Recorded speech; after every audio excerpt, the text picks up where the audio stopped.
Let's talk about traps. Welcome to my channel. I focus on tabletop role-playing games, video games, and science fiction. Traps are a mainstay throughout a lot of dungeons, and I watched a video today by Nerdarchy about their discussion about traps and thinking how deadly they were. And I remember my video, which I put a link down below, where I talked about where you tar and feather the party, which could be extremely deadly to a party. And I thought, well, let's talk about some other kinds of traps that are there. So the first thing I should mention is an interesting little note in the 5th edition's Dungeon Master's Guide. And it's why it's in the 5th edition in the DMG as opposed to the Monster Manual is beyond me. But I suggest you pull out your DMG and look at page 105. And it describes, at this point, where this is the only description I could see for 5th edition, of brown mold, green slime, yellow mold, and webs.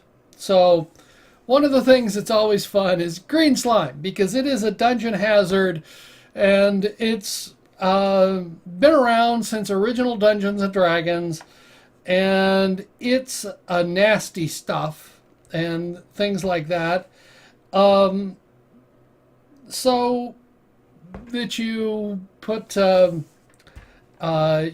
various places, and that can create a tremendous hazard because it tends to destroy everything that's there. They toned it down in the 5th edition as significantly less deadly than the one in original Dungeons and Dragons. But it's still kind of nasty stuff. And a creature that comes into contact with green slimes takes, 5 points of acid damage. And they take that damage each turn until the slime is scraped off or destroyed. So you have to, in essence, you almost had to burn it off.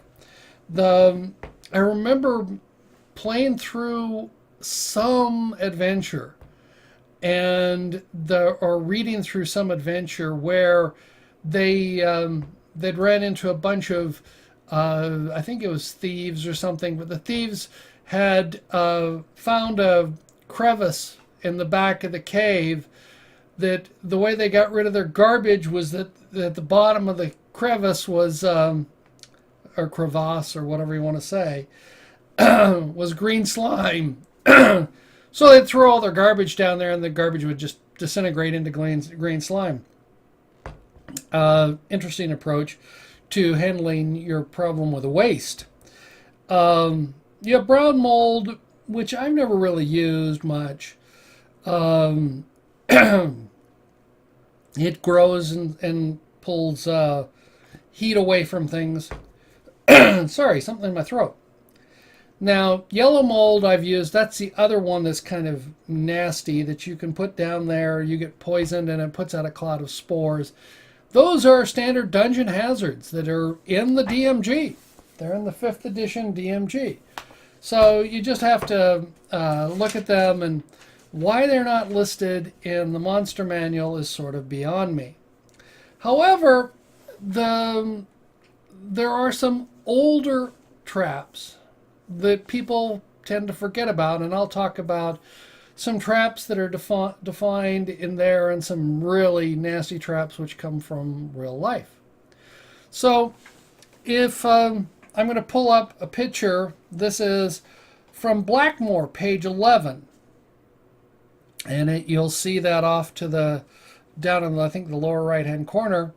You'll see it's a room that's actually alive, and it will swallow you. For those of you, the original Star Wars or New Hope, Episode 4, that was the first one that came out, where it was Empire Strikes Back, where the worm swallowed the ship. So you have some of those. That gives you some ideas of that one.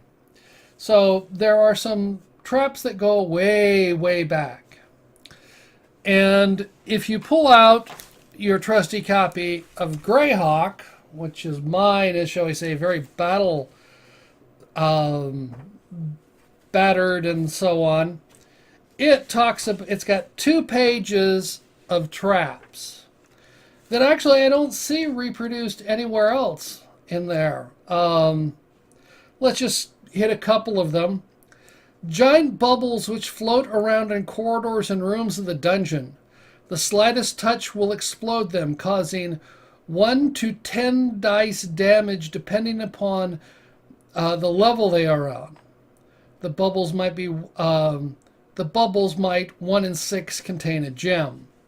So you have just these bubbles that float around. That's sort of an interesting one. I haven't heard anybody do that one in a long time.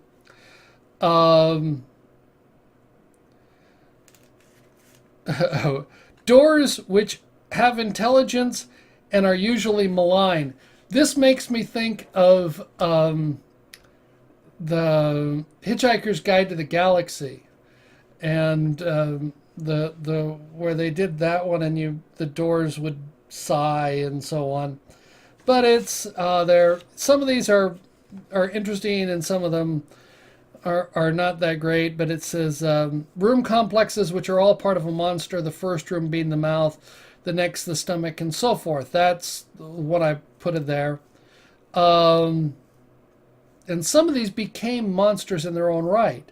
Lice or other parasites which turn to germs or burrowing killers if removed from the body of a recently killed monster. So that one actually I think became rot grubs. Okay, here's a nasty one. A pit which is also a transporter, sending anyone who falls into it into an exactly similar pit elsewhere. So you fall into the pit, it's snapped shut, and you're no longer there when the party opens it, and you can't figure out what happened there. So those are some of the ones that are mentioned there. So that there, like I said, there are 2 pages of them in the original Greyhawk. Now let's talk about some other traps, which are truly nasty in that they're insidious and that they actually exist. And if you want to take a look at some of these, go searching through deadly traps, particularly the ones that were done in Vietnam, and actually going back to World War II. We'll talk about one of those. So there's the one that I guess you would call a toe popper. And this brings up an interesting point. If you really want traps that are, quote, based upon realism, the trap should not kill.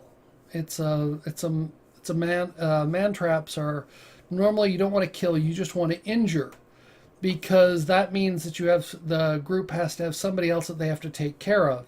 And some of these will cause problems unless you've got high level clerical spells. You can heal the damage, but it doesn't mean that certain things aren't right or wrong with a person.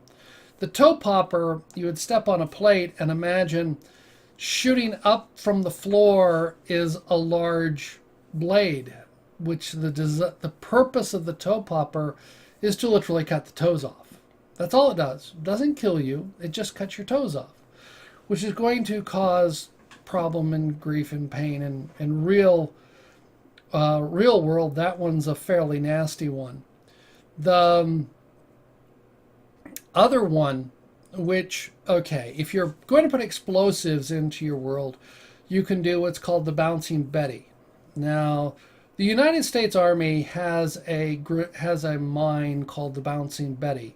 The Bouncing Betty, you step on it and it bounces up to chest height and goes off. Well, that's not the way it was originally invented. The Germans in World War II invented the Bouncing Betty.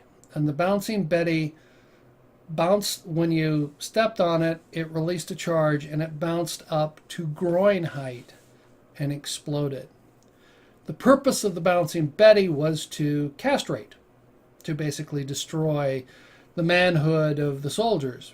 Let's be honest, in World War II, you didn't really have any women in combat. You had women in the war and women who got into combat areas, but they didn't tend to go through minefields and so on. So, at least not by choice. So what happens is that so how do you do this in a fantasy type setting? Well, you have a fairly powerful weapon called a ballista. A ballista can, it's in original Dungeons and Dragons, but there was a saving throw versus ballista, and if you failed, you died. It was considered that bad. But the ballista is basically a large crossbow. Imagine a crossbow where the bolt on a ballista can be, several feet long, and it can be 2 or 3 inches in diameter. Well, you don't need to make one quite that big, but you put a ballista that has, shall we say, a slightly different type of arrowhead on it. It doesn't have one that's designed for penetration. It's designed for grabbing and cutting. What I mean by that is imagine something that comes out with like 4 or 5 curved, razor sharp edges, and it's aimed at groin height. So what happens is that the character who trips this, it gets fired and comes in and is designed to, as the saying goes, remove his masculinity, to neuter the character, which causes characters to really think about things. It won't kill them. It just makes a major life change in the character, though yes, with magical spells you can get it back, but it just does something to psychological. Most men go ooh and cross their arms and put their hands over their crotch when you talk about something that comes in and will literally destroy or things like that. So you can build a bouncing Betty or the equivalent of it that goes in and is designed to do that. Now if you've got a gnome or something that's not full size, yeah, you're basically going to take their head off. So you have that one's a fairly nasty one. We end up with punji sticks, which are always classic. Punji sticks are, you just have a trap, and when you step through, it's a pit with spikes, but the difference is the pit is generally only maybe 2 feet deep. So you could normally step out of it, but at the bottom of it are all these spikes. And when you step down, it's designed for the spikes to go through the bottom of your boot, up through your foot, and out through the top of your boot or whatever. But the other thing that they did was, it's very low tech. You smear excrement over the points of the spikes. So what happens is the person definitely is going to get infection. I actually was reading that Colin Powell actually stepped on one of these in Vietnam. And yes, that was part of the problem that he had that's there, was that it was that. So these are nasty traps that won't do that. The other one, which I couldn't find a picture of, I looked for, it's the ankle popper, basically. And what happens is that, imagine you have two clamshells, like I can't bend my wrist far enough. What happens is that you have a trap that when you step on it, it closes up with razor sharp blades and designed to cut the foot off at the ankle. So that it comes up with a clamshell like this. And those are, it's designed to damage the character's foot, and you're sort of stuck with healing and so on, but if you don't have many healing spells, that's there. And besides, it's amputated the foot. So if you have things like that, you can run it into various things that are designed to remove appendages, to everything from when you reach over for it to open the door handle is trapped. The simple one is just have poisoned needle, which spears into the hand when you try and open something. You can put those on door handles, on opening chests and so on. Or you can have the nastier version where it trips something else which is designed to go and maim the hand. So you reach over with your predominant hand, reach over to the door, and when you grab it, when you twist the handle, or slide the slide, or however the door works, it triggers the trap, which is designed to come out and either maim or remove your fingers and or hand. These type of things are fairly insidious because if they, yes, you've got your healers. You're burning up healing spells very rapidly. And if it's completely amputated, you have to think about what's your DM doing when you've got, your hand is laying on the ground there and you're bleeding, and so you've got to reattach it. That reminds me, there's a joke about going to a real cheap doctor, which I won't go into because it has some inappropriate gestures. But so you have a variety of different kinds of traps. So this brings interesting question. Do you really want to have man traps or death trap, or do you want traps that kill, or are you trying to maim? Maiming is what was designed in combat because it takes one person that's hurt, it takes two other people to get them out of the combat zone. So what do you do? And then of course, I every time I talk about man traps, I have to think about the essay, I believe it's an essay that Jerry Purnell wrote, and he described an interesting man trap, which is illegal to do in the United States, but it gives you some idea of what was happening, what you can do. The farmer he'd stacked up a couple of cords of wood. He had all the wood chopped up for the season and put it beside his house. And he noticed his wood was disappearing. So someone was stealing his wood. So what he did is he went and grabbed one nice big piece of wood and then got his drill out and drilled a nice large hole and put a stick of dynamite inside the piece of wood and corked it over so it looked like the wood, and mixed it in marked it so that he could recognize that piece and put it in with the wood. And sure enough, a couple of days later, that piece of wood is gone. So now the farmer is just sitting there waiting to hear who was stealing his wood, because when they burn it, it will explode and things like that. That's called a man trap. That's actually illegal to do in the United States. You can't do that. That one is actually evidently is based upon a real case where someone did that, supposedly. That's the story that was there.